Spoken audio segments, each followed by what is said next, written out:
evening and welcome to the first lecture of science, physics and that is motion. ठीक है, तो पहले motion पे जाने से पहले हम ये देखेंगे कि साइंस के सिलेबस में क्या है. ठीक है, कौन से चैप्टर्स हैं, कौन से चैप्टर्स डिलीट हो चुके हैं जो एग्जिस्ट नहीं करते हैं. अगर पुराना एडिशन आपके पास है तो वो चैप्टर्स उसमें से हटा दीजिए, मतलब क्रॉस कर दीजिए, क्योंकि वो सिलेबस में है ही नहीं. ठीक है, तो सबसे पहले हम स्टडी किसको करेंगे, सिलेबस को स्टडी करेंगे. ठीक है, चलिए तो देखते हैं सिलेबस को.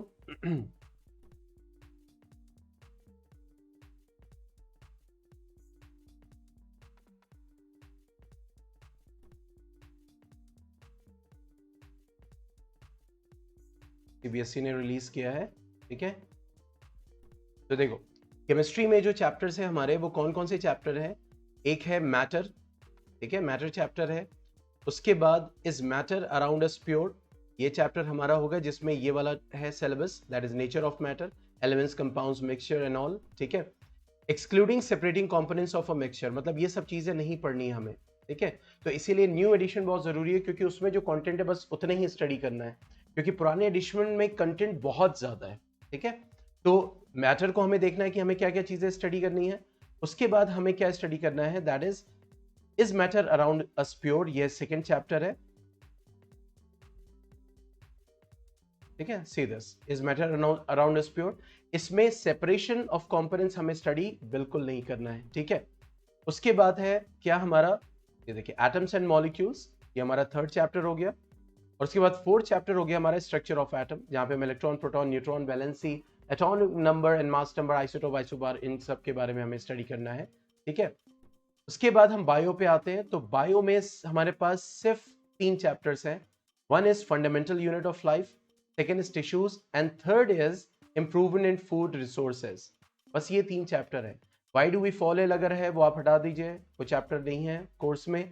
ठीक है, सिर्फ 3 चैप्टर हमारे पास, सेल, टिश्यूज और इंप्रूवमेंट इन फूड रिसोर्सेज. ठीक है, फिर आगे बात करते हैं फिजिक्स में. तो फिजिक्स में कौन कौन से चैप्टर है हमारे पास, देखिए एक चैप्टर है मोशन, जो आज स्टार्ट करेंगे. फिर force and laws of motion है. फिर उसके बाद ग्रेविटेशन है, वर्क एंड एनर्जी है एंड साउंड. ठीक है, तो ये भी यहाँ पे दिया हुआ है. देखिए मोशन है, laws of motion, gravitation, work and energy, ठीक है, एंड साउंड. तो 5 चैप्टर्स हमारे फिजिक्स में है, 3 चैप्टर बायो में है, 8 हो गए, और 4 चैप्टर किस में है, केमिस्ट्री में. यानी टोटल साइंस में कितने चैप्टर्स हैं, 12. कितने दिए हुए, अच्छा तो सिर्फ 12 चैप्टर्स हैं, बाकी जो नहीं है वो हमें डिलीट कर देना है. ठीक है, चलिए अब आगे बढ़ते हैं with the chapter which is motion. अच्छा, मोशन में एक चीज हमें समझनी होगी, जैसे कि हम सिलेबस में देखते हैं हमें क्या क्या पढ़ना है. एक तो concept of distance displacement, velocity, uniform non uniform motion along straight line, acceleration, distance time velocity graphs for uniform motion and accelerated motion, elementary idea of uniform circular motion. ठीक है, अब यहां पे क्या होता है कि इक्वेशंस ऑफ मोशन होते हैं. तो पिछले साल तक derivations of equations of motion था. ठीक है, लेकिन अब जो है डेरिवेशन इस साल से नहीं है, सिर्फ हमें इक्वेशन ऑफ मोशन को यूज करना है. बात समझ में आ रही, हमें उसको डेराइव नहीं करना है. तो पिछले बुक्स में डेरिवेशन भी दिया हुआ है, लेकिन हमें इस साल से डेरिवेशन को नहीं अटेम्प्ट करना है. ठीक है, तो जब वो आएगी बात तो इंशाल्लाह बताएंगे. So let's start with the topic that is motion. ठीक है, तो हम ये जानते हैं कि अगर हम मोशन की बात करें तो obviously this motion means what, movement. अगर हम जनरल बात करें कि कोई भी ऑब्जेक्ट मोशन में, जैसे इस वक्त फैन मोशन में, तो जाहिर सी बात है वो मूव कर रहा है. ठीक है, इसमें मैं पढ़ा रहा हूँ, मेरे हैंड जेस्चर्स इधर उधर जा रहे हैं, तो इसका मतलब आप ये कहेंगे सर आपका हैंड जो इधर उधर क्या कर रहा है, मूव कर रहा है मोशन में. ठीक है, इसी तरह आपने देखा होगा जब बाहर निकलते हैं तो व्हीकल्स मूव कर रही हैं, एनिमल्स मूव कर रहे हैं. ठीक है, प्लांट्स हवा से कभी इधर से उधर जा रहे हैं. तो कहने का मतलब ये हो गया कि लिविंग हो चाहे नॉन लिविंग हो, दे show the movements, they show the motion. लेकिन नॉन लिविंग थिंग क्या होते हैं, they can not move on their own, वो खुद से नहीं मूव कर सकते. ठीक है, उनको कोई मूव कराने वाला चाहिए. ठीक है, तो अगर फिजिक्स के लैंग्वेज में अगर हम बात करें मोशन को, तो मोशन क्या हो जाएगा, the motion of an object. अगर हमें डिफाइन करना हो, ठीक है, मोशन को, ठीक है, इज परसीव्ड व्हेन, परसीव मतलब कि हम देखते हैं उसको, समझते हैं, ठीक है, कैसे हम परसीव करें, कैसे उसको ले रहे हैं, ठीक है, when its position okay changes, ये बहुत इंपॉर्टेंट है, continuously with respect to time, with respect to time, बहुत इंपॉर्टेंट है। यहां पे दो चीजों की बात हुई है, क्या? Change in position with respect to time, ठीक है, लेकिन कैसे? विथ रिस्पेक्ट टू टाइम के कॉन्सेप्ट को हम थोड़ा बाद में देखेंगे। With respect to some stationary object,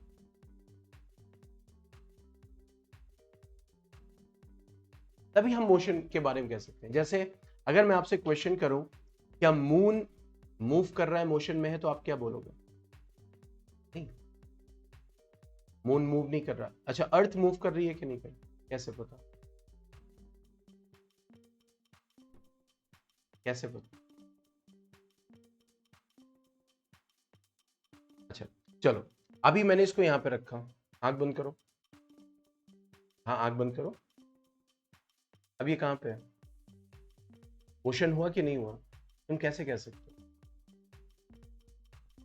क्योंकि आंख बंद होने से पहले आपने इसको पोजीशन को यहां देखा था। अब इसकी पोजीशन क्या हो गई? ये हो गई। तो इसका मतलब क्या हुआ? इसका मतलब क्या हुआ? पोजीशन में चेंज आया, यानी जब भी मूवमेंट होगा तो वो क्या होगा? पोजीशन में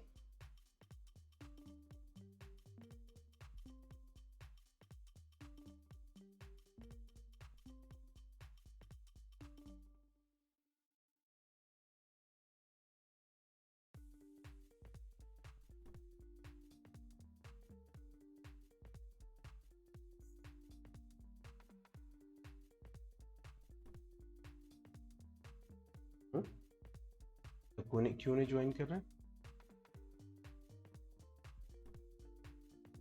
ठीक है, तो पोजीशन में क्या है? चेंज है। तो यहां पे यही कह रहा है कि मोशन कैसे परसीव होगा? मोशन ऐसे परसीव होगा कि जब इसकी position with respect to some stationary object change हो, तभी आप कह सकते हो कि मोशन हो रहा है। जैसे आपने कभी नोटिस किया, ट्रेन से आप सफर कर रहे हो, बराबर में एक और ट्रेन आ जाती है, दोनों साथ में चल रही होती है, कभी ऐसा हुआ? देखा है कि आपकी ट्रेन चल रही है और बराबर में एक और ट्रेन चल रही है, तो जो सामने बैठा होता है पैसेंजर, वो आपको मूव, मतलब अगर आप ऐसे नहीं देखो, एकदम डिटेल में ना देखो, लेकिन सामने देखो तो वो एकदम आपके साथ ही दिख रहा होता है, तो वो मूव कर रहा है लेकिन मूव नहीं कर रहा है। क्यों? यस, क्योंकि आप जब रेफरेंस ले रहे हो, ओके, आप जब रेफरेंस ले रहे हो तो क्या होगा कि आप जब रेफरेंस ले रहे हो तो आप किसी स्टेशनरी ऑब्जेक्ट के रेस्पेक्ट में देखोगे कि उसकी पोजीशन चेंज हो रही है, तभी आप कह सकते हो मूव हो रहा है। बात समझ में आ रही? अब जैसे मान लो कि यहाँ पे दो चीजें हैं, ये दोनों चीजें ऐसे, अब ये साथ में मूव कर रहे हैं मान लो, ठीक है, लेकिन अब यहाँ पे जो बंदा बैठा हुआ है, इसको इसमें जो बंदा बैठा हुआ है, वो क्या होगा? वो मूव करता हुआ नहीं दिखाई देगा, ठीक है, लेकिन हम जब यहां से देख रहे हैं तो हमें ये मूव करता हुआ दिखाई दे रहा है। क्यों? क्योंकि हम इसको सराउंडिंग में कोई स्टेशनरी ऑब्जेक्ट है उसके रेस्पेक्ट में देख रहे हैं कि उसकी पोजीशन क्या हो रही है? चेंज हो रही है, तभी हम क्या बोलेंगे कि वो क्या हो रहा है? मोशन में है। बात समझ में आए? ठीक है, तो the motion of an object is perceived when its position changes continuously with respect to some stationary object. हम इस वक्त बैठे हुए अर्थ पे, हमें नहीं महसूस हो रहा अर्थ मूव कर रही है, लेकिन जब हमें कोई मान लो कि कोई दूर से देखेगा तो वो हमें दूसरे ऑब्जेक्ट्स के रेफरेंस में देखेगा, तब वो बोलेगा कि अरे भैया तुम तो मूव कर रहे हो। बात समझ में आ रही है? ठीक है, तो इस टाइप से जो है हमें मींस समझ में आता है कि बेसिकली मोशन हो रहा है, यानी वरना अगर चेंज इन पोजीशन नहीं हो रहा है, ठीक है, तो हमें मोशन का एहसास नहीं होगा। ठीक है, और अगर हम और भी एग्जांपल्स देखें, जैसे मिसाल के तौर पर लीव है, ठीक है, ब्रांच है, वो ब्रांच मूव कर रही है, कैसे पता? क्योंकि हम उसकी पोजीशन को चेंज होते हुए देख रहे हैं किसी स्टेशनरी ऑब्जेक्ट के रेफरेंस में, तभी हमें लगेगा कि वो क्या हो रहा है, मूव कर रहा है, वरना नहीं मूव कर रहा है। जैसे इस वक्त अर्थ मूव कर रही है लेकिन हमें नहीं पता चल रहा अर्थ मूव कर रही है, अर्थ तो बाकायदा रोटेट कर रही है, अर्थ रिवॉल्व कर रही है, पूरे यूनिवर्स में घूम रही है। बात समझ में आ रही है? अब एक डिफाइंड पैटर्न में घूम रही है, चक्कर लगा रही है सूरज के, लेकिन हमें पता चल रहा है नहीं। जब हम आसमान में देखते हैं, अब देखते हैं कि चांद, अरे ये तो रुका हुआ है, ठीक है, ये तो रुका हुआ है, ठीक है। तो अब जब ये रुका हुआ है लेकिन इतनी देर में बादल आता है, जैसे ही बादल आता है तब हमें लगता है कि चांद मूव कर रहा है। कभी नोटिस किया इस चीज को? ठीक है, wait a second.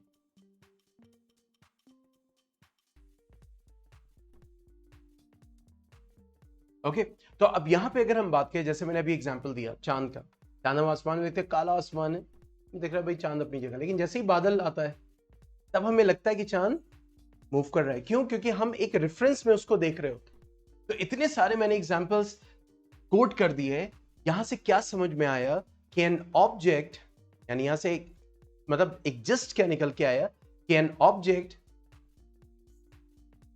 Okay just write down, may appear to be moving, okay, to one person, okay, and the same object may appear to be rest to another person. इसका एग्जांपल दे सकते हैं। अभी जैसे हम लोग के लिए अर्थ रुकी हुई है, लेकिन कोई अभी अर्थ से बाहर जाके हमें देख रहा होगा तो वो देख रहा होगा अर्थ को घूमते हुए भी। ठीक है, बात समझ में आ रही है? तो वही अर्थ है, एक के लिए स्टेशनरी है, हमारे लिए इस वक्त रेस्ट में अर्थ, लेकिन दूसरे के लिए क्या है, मोशन में। तो इसका मतलब ये क्या, रेफरेंस है। हम रेफरेंस से जज करते हैं कि मोशन में है या नहीं है। और इसमें सबसे इंपॉर्टेंट चीज क्या आती है, दैट इज द पोजीशन।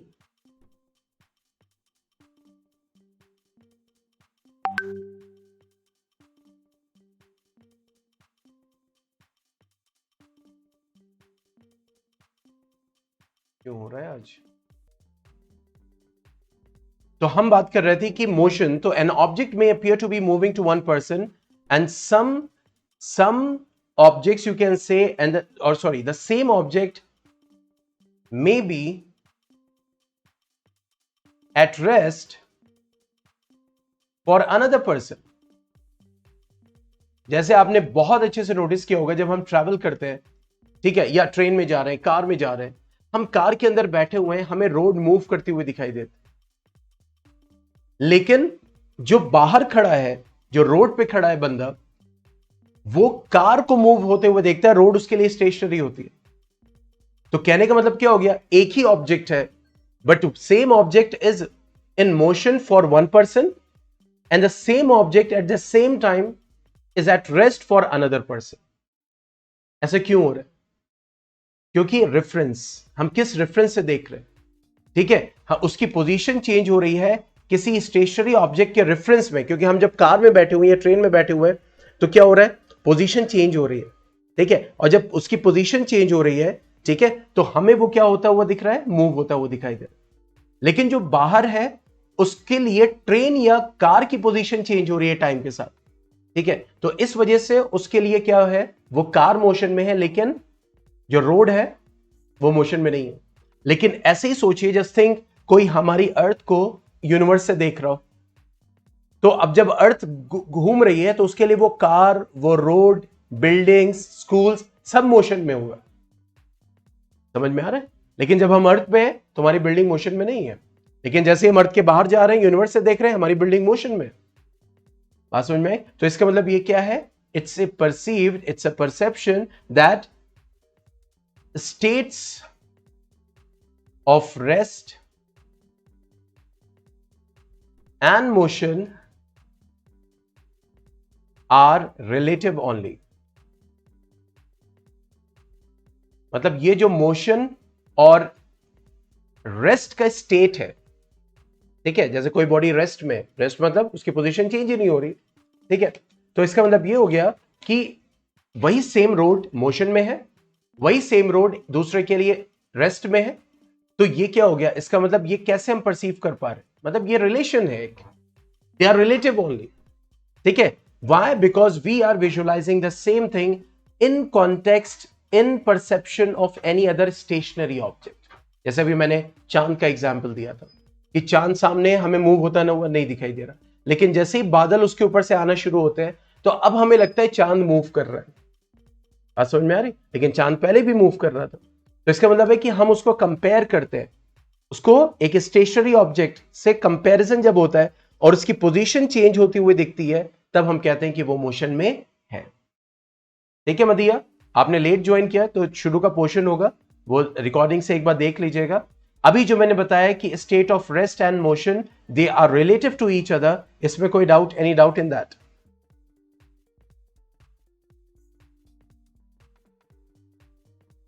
शुरू में हमने सिलेबस को डिस्कस किया है, ठीक है, साइंस में कौन कौन से चैप्टर्स है, सीबीएसई में कौन कौन सा सिलेबस है, ठीक है, इन सारी चीजों को डिस्कस किया, वो जरूर देख लीजिएगा। ठीक है, चलिए अब आगे बढ़ते हैं। तो हमने यहां पे सीखा कॉन्सेप्ट ऑफ मोशन, मोशन और मतलब क्या है और रेस्ट क्या है, ठीक है, और ये भी देखा कि एक ऑब्जेक्ट एक आदमी के लिए, एक ह्यूमन के लिए मोशन में हो सकता है, सेम ऑब्जेक्ट सेम टाइम पे दूसरे के लिए रेस्ट में हो सकता है। ठीक है, depends on the perception and the comparison. ठीक है, चलिए अब आगे बढ़ते हैं, कोर्स को आगे लेके चलते हैं। यहां पे जो इंपॉर्टेंट टॉपिक है, ठीक है, that is the concept of distance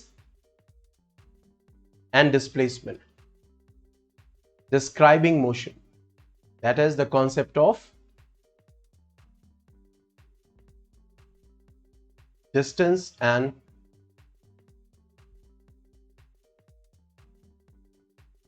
ठीक है। अब देखो, अभी हमने क्या देखा कि when the position changes, okay, when the object position changes, जैसे ये यहां पे, मैं कुछ और ले लेता हूं, चलो ब्लू ले लेता हूं ताकि सबको दिखाई दे। ठीक है, ये है, अब मैं इसको ऐसे कर रहा हूं, क्या ये मूव कर रहा है? यस मदिया, क्या ये मूव कर रहा है?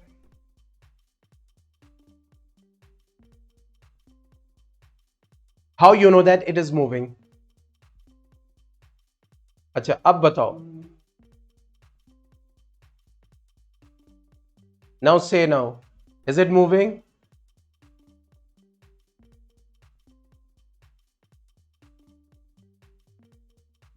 ठीक है, लेकिन क्या लग रहा है? मूव नहीं कर रहा है, लेकिन मूव कर रहा है।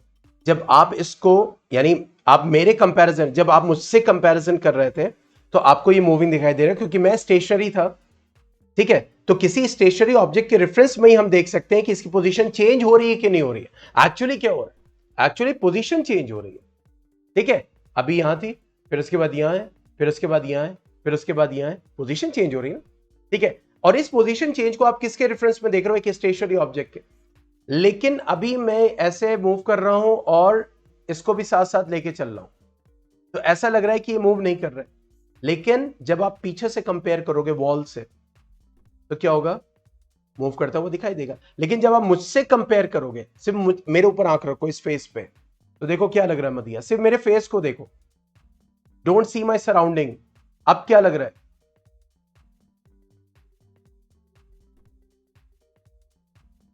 अरे कितनी देर करूं मैं? कैसा लग रहा है सिर्फ फेस के कंपैरिजन में?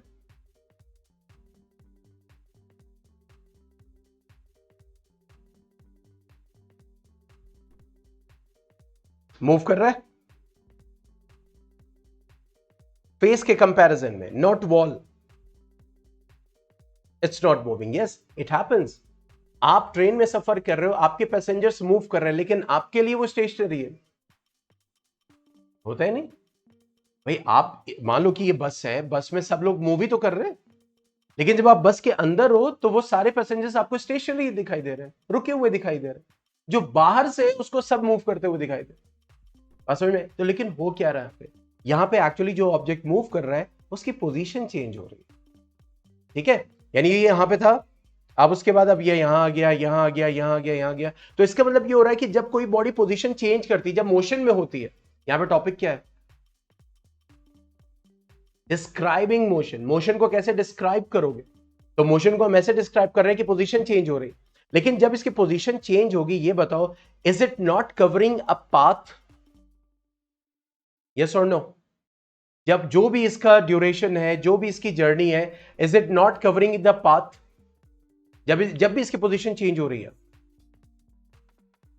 Is it not covering the path, yes और नो? क्या ये कोई रास्ता कवर नहीं कर रहा है? मतलब ये जा रहा है, अभी ऐसे गया, फिर ऐसे गया, फिर ऐसे गया, कोई रास्ता कवर कर रहा है कि नहीं कर रहा है? बताओ। कोई रास्ता नहीं। रास्ता किसको कहते हैं? सिर्फ जो रोड बनी होती है उसको कहते हैं। फिर it is covering a path. ये यहां पे है, ये इसका रास्ता है। ये ऐसे जा रहा है, ये इसका रास्ता है। ये ऐसे आ रहा है, ये इसका रास्ता है। तो when it is moving, it is covering a path. So the total path covered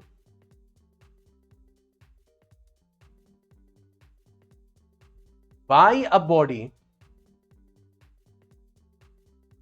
is called distance. हाँ, समझ में आ रही? तो इसका मतलब है कि डिस्टेंस अगर है तो इसका मतलब है कि बॉडी मूव की है। हाँ, समझ में? क्यों? क्योंकि जब बॉडी की पोजीशन चेंज होगी तो वो पाथ कवर करेगा, और जो भी पाथ कवर करेगा फॉर द इंटायर जर्नी, वो टोटल पाथ को हम क्या बोलते हैं? डिस्टेंस। उसी को डिस्टेंस बोलते हैं। हाँ, समझ में आ रही है?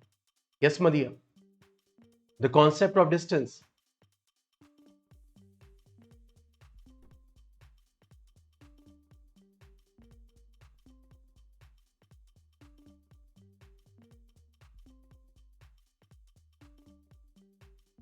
और किसने ज्वाइन किया? जुनैद ने। Okay, yes Junaid, the concept of distance. तो डिस्टेंस कब होगा?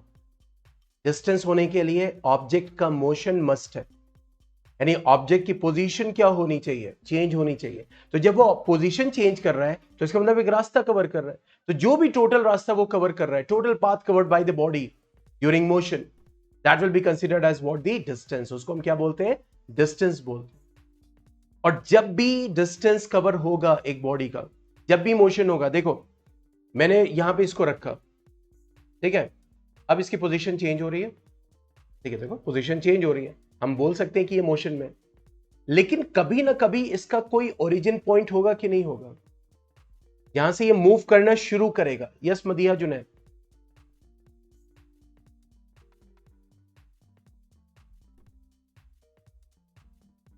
इसका कोई ओरिजिन पॉइंट होगा कि नहीं? इनिशियल पॉइंट होगा कि नहीं?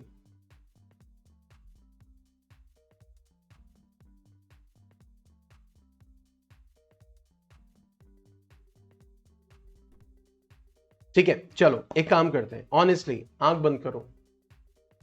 अभी जब मैं बोलूंगा तभी खोलना है आंख, मैं बता रहा हूं। चलो, नहीं अभी नहीं, आंख बंद करो, ठीक है, ओपन करो। ये बताओ इसमें मूवमेंट हुआ कि नहीं हुआ? इसमें मूवमेंट हुआ कि नहीं हुआ? ये जो मैंने होल्ड किया हुआ है कवर, अगर ऑनेस्टली बंद किया होगा तो ऑनेस्ट आंसर दे पाओगे। जुनैद कह रहे हैं नो सर। यस सर, हम बताओ इसमें मूवमेंट हुआ कि नहीं हुआ? मोशन हुआ कि नहीं हुआ? हाँ, यस मदिया। अच्छा चलो फिर से आंख बंद करो। रिकॉर्डेड वीडियोस में बाद में देख लेना क्या मैंने किया था। 559 पे, ठीक है, अब खोलो, अब बताओ इसका मूवमेंट हुआ होगा कि नहीं हुआ होगा?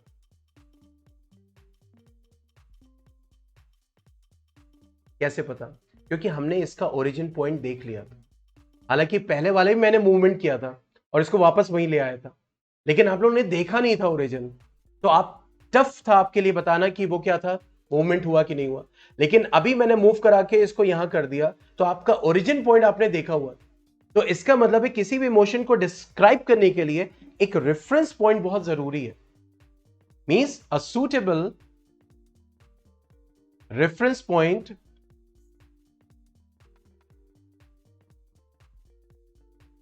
is necessary. ओके, और इसी रेफरेंस पॉइंट को हम क्या बोलते हैं? ओरिजिन। इसको क्या बोलते हैं? ओरिजिन। मतलब मोशन का स्टार्टिंग, हमें पता तो हो कि इसकी इनिशियल पोजीशन क्या थी, तभी तो हम बता पाएंगे भैया मूव किया कि नहीं किया। अब जैसे मिसाल के तौर पर यहाँ पे सब ऐसे ही रखा हुआ, गिरफ्तारी करके है कुर्सी यहाँ पे, तो यही तो कहे भाई कौन आया था। यस एग्जैक्टली जुनैद, यही तो बोलेंगे भाई कुर्सी चेंज हो गई, मैं कहूँ भाई किसने, मेरी बुक यहाँ रखी हुई थी, मैं गया वापस आया, बुक की पोजीशन चेंज, मैं तो ये कहूंगा भाई किसने छुआ, यानी मोशन हुआ उसमें, कैसे मुझे पता चला। यस मुझे ओरिजिन पॉइंट पता था। इस वजह से इसीलिए किसी भी मोशन को डिस्क्राइब करने के लिए ओरिजिन, डिस्टेंस ट्रैवल हुआ या नहीं हुआ उसके लिए भी एक ओरिजिन पॉइंट जरूरी है। और जब भी मोशन होगा तो 100% डिस्टेंस हो गई होगा, चाहे वो बॉडी स्टार्ट पोजीशन से ट्रैवल करती हुई सऊदी अरब तक चली जाए, या वो यहां से स्टार्ट करती हुई सऊदी अरब से जाके वापस यहां पे वापस आ जाए, डिस्टेंस हो गई होगा। ये हम पढ़ेंगे इंशाल्लाह आगे, ठीक है। बहुत इंपॉर्टेंट कॉन्सेप्ट है ये, डिस्टेंस एंड डिस्टेंस। अभी हम सिर्फ डिस्टेंस को समझ रहे हैं।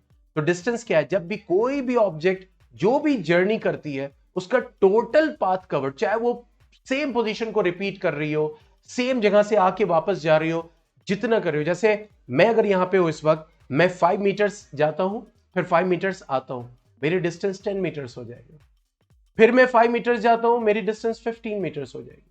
फिर मैं वापस आ जाता हूं, मेरी डिस्टेंस टोटल 20 मीटर्स हो जाएगी। सिंपल, ठीक है। इसका मतलब क्या हो गया, जब पोजीशन में चेंज होगा तो there will be a distance. इस कॉन्सेप्ट में कोई doubt? Yes Madiha, Junaid, Arham, distance के कॉन्सेप्ट में। So the total path covered by a body during motion is known as what the. अच्छा, अब सब लोग ऑलमोस्ट ज्वाइन कर चुके हैं, ठीक है। सिर्फ अमीमा ने नहीं ज्वाइन किया, चलिए कोई बात नहीं। जो नए स्टूडेंट है उनको मैं बता दूं, आप लोगों को पता है असाइनमेंट जा रहा है, ठीक है, असाइनमेंट सबमिट करना है, ठीक है। आपने बहुत अच्छा असाइनमेंट सबमिट किया आराम, ठीक है। साइंस में क्विज जाता है, इस चीज को समझिएगा अच्छे से। साइंस में क्या जाता है, क्विज। ऐसा नहीं है साइंस में मैं असाइनमेंट नहीं देता, देता हूं जहां डायग्राम की जरूरत होती है, या फिर ऐसा मुझे लगता है कि सब्जेक्टिव होना चाहिए। जैसे पहले डेरिवेशन में करवाता था, अब डेरिवेशन तो कोर्स में नहीं है, ठीक है, तो वहां पे अब जरूरत नहीं है बहरहाल। लेकिन जब क्विज ये करवाता हूँ, क्वेश्चंस करवाता हूँ, जैसे ये अभी न्यूमेरिकल्स में सॉल्व कर पाऊंगा, ठीक है। न्यूमेरिकल्स सिर्फ मैं एनसीईआरटी नहीं करवाता, मैं न्यूमेरिकल्स अपने करवाता हूं, जिसमें एनसीईआरटी टाइप ऑफ क्वेश्चंस भी कवर हो जाते हैं और एडवांस क्वेश्चंस भी कवर हो जाते हैं, याद रखिएगा। तो ये मत सोचिएगा मैं एनसीईआरटी बुक का 1 बाय 1 एक एक क्वेश्चन करवाऊंगा, नहीं।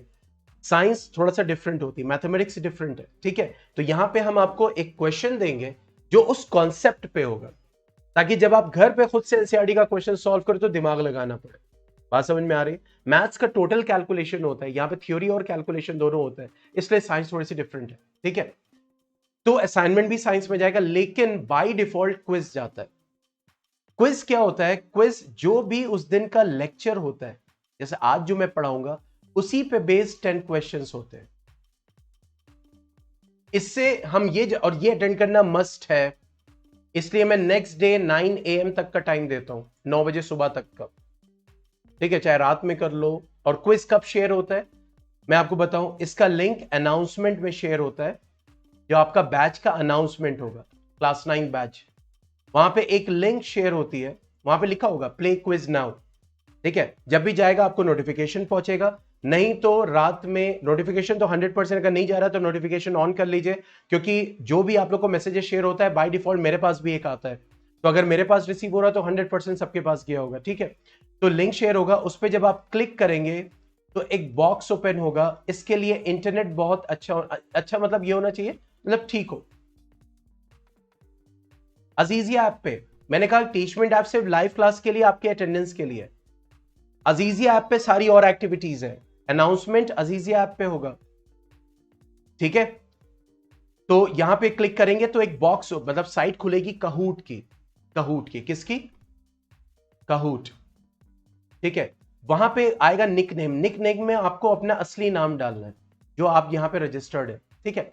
उसके बाद 1 बाय 1 आपके पास क्वेश्चंस आएंगे, ऑप्शंस आएंगे, उसके साथ टाइमर लगा होगा, 10 सेकेंड्स, 9 सेकेंड्स, 20 सेकेंड्स, क्वेश्चन पे डिपेंड करेगा। उस टाइमर के बाद वो ऑफ हो जाएगा, ठीक है, यानी उस टाइम में ही आपको वो आंसर करना है। इसलिए जब भी आप क्विज करें फोकस करके, 2 मिनट की क्विज होती है ज्यादा से ज्यादा, ठीक है, उससे भी कम टाइम लगता है, लेकिन ये करना है। इससे क्या होगा, आपको पता चलेगा आज के लेक्चर में आपको कितना समझ में आया। बात समझ में आ रही? ठीक है, ये और ये इंपॉर्टेंट है मेरे लिए भी जानना कि आपको कितना समझ में आया, ठीक है। तो यहां पे जब ये जाएगा, उसके बाद जब आप 10 क्वेश्चन सॉल्व कर ले, उसके बाद उसको पोस्ट कर दे, वो मेरे पास पहुंच जाएगा। That's it. री अटेम्प्ट अगर आप कर रहे हैं वो कब है, ये नहीं है कि मान ली 2-3 क्वेश्चन किया, अरे यार नहीं यार तो दोबारा करो, नहीं, री अटेम्प्ट अलाउड नहीं है। हाँ, अगर आपका 30% से कम रह गया, नेटवर्क चला गया मान लीजिए, ठीक है, तो मुझे यहां पता चल जाएगा, तब मैं आपको री अटेम्प्ट की इजाजत दे सकता हूं। लेकिन आपने 50% से ऊपर सॉल्व कर लिया, क्योंकि अब मेरे लिए जज करना तो बड़ा मुश्किल है ना, ठीक है। आपने एक बार सॉल्व कर लिया, आपने समझ लिया क्वेश्चंस क्या है, फिर आपने दोबारा अटेम्प्ट कर लिया, तो इससे क्या होगा कि भाई ये होगा कि हाँ चलो ठीक है, क्योंकि उसमें फर्स्ट रैंक अगर आ रही है तो फर्स्ट रैंक जेन्युइन होनी चाहिए, ठीक है। तो अब यहां पे आप री अटेम्प्ट बार बार कर लोगे तो अच्छा, जो उसमें मार्क्स होते हैं वो डिपेंड करते हैं कितनी जल्दी आपने आंसर किया, कितना करेक्ट आंसर किया, उतने ही ज्यादा मार्क्स मिलते हैं, ठीक है। इसलिए री अटेम्प्ट अलाउड नहीं है, सिर्फ इस केस में अलाउड है जब अगर आपके पास नेट का इशू आया और आपने 50% से कम अटेम्प्ट किया हुआ है, तब 50% ज्यादा किया तब तो आपको क्वेश्चंस पता ही चल गए, ठीक है, तो आप तो करके आगे बढ़ जाओगे। इसलिए री अटेम्प्ट अलाउड नहीं है, सिर्फ 50% से कम, तब जब इंटरनेट इशू है तब, उसके अलावा आप री अटेम्प्ट नहीं कर सकते, ठीक है। अब इसका ये क्विज शेयर कब होता है, ये क्विज शेयर होता है क्लास के बाद। क्लास के बाद मैं ये नहीं कह रहा कि क्लास के बाद मैं फौरन शेयर कर दूंगा, क्लास खत्म होती है तब मैं बैठ के क्विज बनाता हूं, ठीक है। इसीलिए रात में 12 बजे तक के बीच में कभी भी शेयर हो सकता है, ठीक है। कोशिश मैं यही करता हूं जल्द से जल्द शेयर करने की, इंडिया के 7 बजे तक, 7:30 बजे तक मैं शेयर कर दूं, ठीक है। और उसका टाइम होता है अगले दिन 9 बजे तक खेलने का, इंडिया के 9 बजे तक, ठीक है। तो आपको ये अटेम्प्ट करना है और ये क्विज मस्ट है। बात समझ में आ रही है सबके, ठीक है, कोई डाउट इसमें क्विज में? हाँ, अच्छा, हर बार मैं ये नहीं बोलूंगा कि क्विज जाएगा, साइंस का पीरियड है मतलब क्विज जाएगा ही जाएगा। अगर कोई एरर है, कोई फॉल्ट है, तो मैं आपको मैसेज करूंगा कि आज एरर है, फॉल्ट है, आज क्विज नहीं आ पाएगा। लेकिन अगर मैंने क्लास लिया, कोई पिछले साल लिया था, बच्चे कहे सर आपने क्लास में तो बोला नहीं था, तो मैंने देखा ही नहीं मैसेज, तो मैं ये कह रहा हूं कि मैं नहीं बोलूंगा कि क्विज जाएगा नहीं, साइंस का पीरियड है तो क्विज जाएगा ही जाएगा, पहली चीज। दूसरी चीज, जैसे मान लिया आज का लेक्चर हुआ तो आज के ऊपर 10 क्वेश्चंस होंगे, अगले दिन जब होगा तो उस दिन का जो लेक्चर होगा उस पर बेस क्वेश्चन होंगे, लेकिन मैं पिछले दिन के भी बेस पे 1-2 क्वेश्चन दे सकता हूं। बात समझ में? ये नहीं करना कि आज का लेक्चर था आज तो इसी से आएगा बस, तो जो पिछला लेक्चर हो उस पर भी बेस्ड में दे सकता हूं। यस, हाँ, यस मदिहा, मोहम, जुनैद, क्लियर हो गया? और हमको तो क्लियर हो गया यार।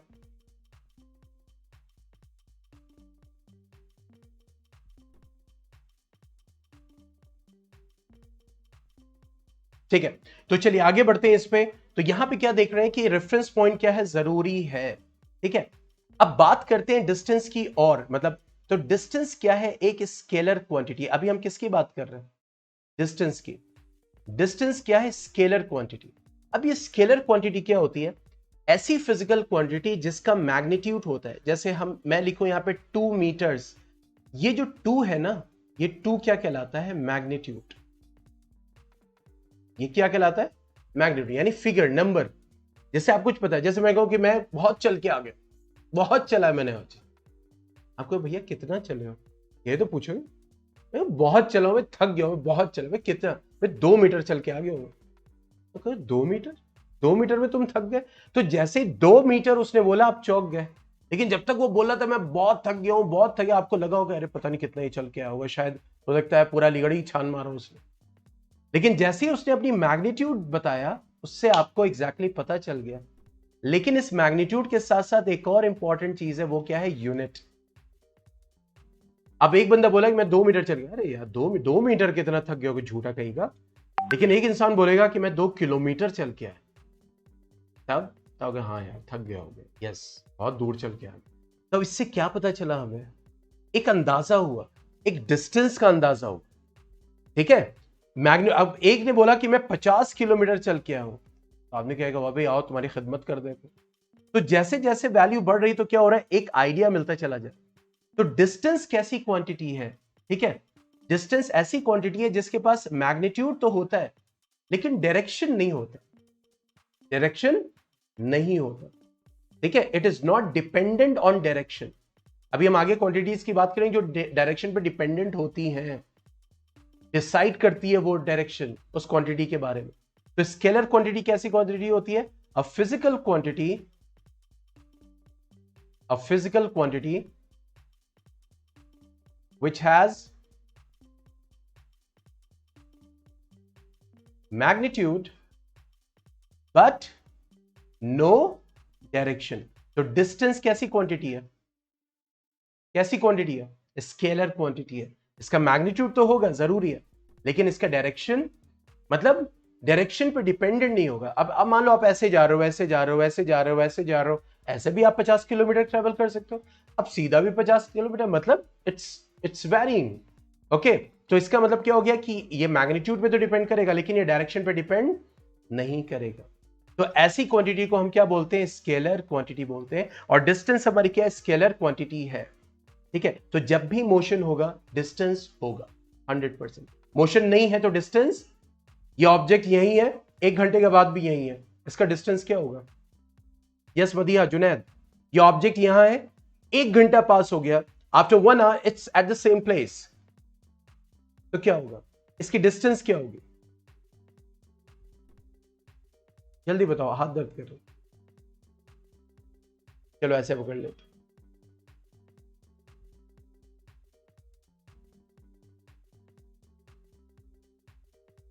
इसकी डिस्टेंस क्या होगी? ये यहीं था, 1 घंटे बाद यहीं है, कहीं नहीं गया.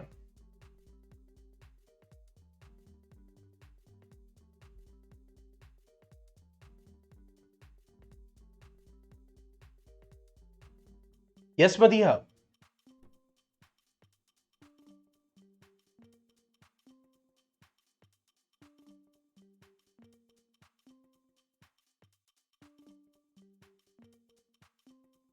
मदिया, मैं ऑडिबल? आई थिंक ऑडिबल नहीं है. ठीक है, इसकी डिस्टेंस क्या? 0. जब ये मूव ही नहीं किया है तो इसकी डिस्टेंस ही कहां होगी? इसका मतलब क्या हो गया? अगर कोई ऑब्जेक्ट मूव कर गया 100% उसकी डिस्टेंस आ जाएगी, लेकिन जब मूव ही नहीं कर रहा है तो उसकी डिस्टेंस क्या होगी? That will B 0. ठीक है, तो एसआई यूनिट क्या होगी डिस्टेंस की? एसआई यूनिट क्या होती है? International system of unit. तो एसआई यूनिट क्या होगी? Metre, that is M. और अदर यूनिट्स में क्या आ जाएगा? Centimetre, millimetre, kilometre, decametre, decimetre, ये सब के सब अदर यूनिट्स में आ जाएंगे. लेकिन एसआई यूनिट ऑफ डिस्टेंस क्या होगी? That will be metre. Okay, तो दैट्स ऑल फॉर टुडे इंशाल्लाह. सो क्विज जाएगा, नोटिफिकेशन में एक बार देख लीजिएगा, अनाउंसमेंट में एक बार देख लीजिएगा. क्विज इसी पे बेस्ड होगा जो हम लोग कर रहे हैं. ठीक है, जो आज हम लोगों ने लेक्चर लिया है. ठीक है, anything that you want to say मदिया? जो शुरू का लेक्चर था, जब टाइम मिलेगा आज उसको देख लीजिएगा. ठीक है, जो सिलेबस हमने डिस्कस किया है और शुरू का कॉन्सेप्ट ऑफ मोशन. ओके, चलिए फिर मिलते हैं कल. Okay, good bye, take care.